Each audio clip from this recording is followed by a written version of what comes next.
Fidanzatini tra i banchi di scuola da quando avevano 10 anni, baby genitori a 13. Una gravidanza quasi a sorpresa quando il neopapà di anni ne aveva ancora 12, tenuta segreta davanti agli amici e agli educatori fino a fine giugno. Il piccolo veniva alla luce e un fiocco azzurro faceva capolino dal balcone di una casa di Castelfranco Veneto.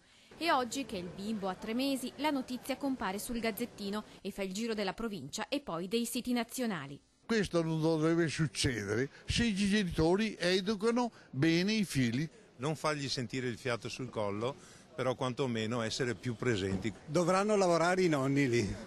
Oggi il piccolo è amorevolmente accudito dalla giovanissima nonna, non ancora quarantenne, e questa è la strada giusta da percorrere anche per gli esperti. I baby genitori devono prima di tutto continuare ad essere figli, continuare il normale percorso di crescita. Io credo che la cosa fondamentale ora sia che i genitori di questi due baby genitori appunto continuino un'operazione di tutela di due personalità che sicuramente non sono ancora pronte per affrontare un progetto genitoriale e di crescita. Torna alla ribalta il tema dell'educazione sessuale, che deve essere educazione all'affettività in primis. Troppe barricate negli ultimi anni da parte delle famiglie nei confronti di scuola e psicologi. Questo è un caso limite, sicuramente, però dovremo veramente avere ancora di più il coraggio di parlare di alcune cose e magari centrare e focalizzare la nostra attenzione su quello che è veramente importante. Troppo tardi ormai, qualche ora di lezione alle medie. È già partito un processo per il quale i ragazzi preadolescenti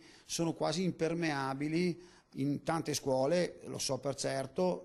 Determinati tipi di approcci all'affettività e alla sessualità vengono fatti già alle scuole elementari, che a mio modesto parere è ancora un periodo neutro. Perché i casi di gravidanze precoci sono più frequenti di quanto si pensi. Credo che ci sia un sommerso importante e che non emerga perché le valutazioni dei familiari in quei casi là probabilmente intervengono in un'altra maniera, quindi c'è un'interruzione di gravidanza e la gestione è diversa.